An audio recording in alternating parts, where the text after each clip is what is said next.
கோல விழி கொண்ட கோமதியவளே ஆதிபராசக்தி.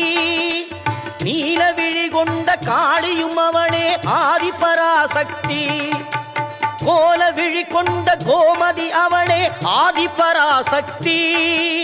நீல விழி கொண்ட காளியும் அவளே ஆதிபராசக்தி. முக்காலம் உணர்ந்தவள் முத்தொழில் புரிபவள் ஆதிபராசக்தி. முக்காலம் உணர்ந்தவள் முத்தொழில் புரிபவள் ஆதிபராசக்தி. திரிசூலமும் தாங்கிடும் சுந்தரி அவளே ஆதிபராசக்தி.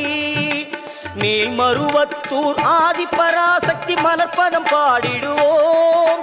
காலம் எல்லாம் நம்மை காத்திடும் தாய் அவள் கோவிலை நாடிடுவோம்.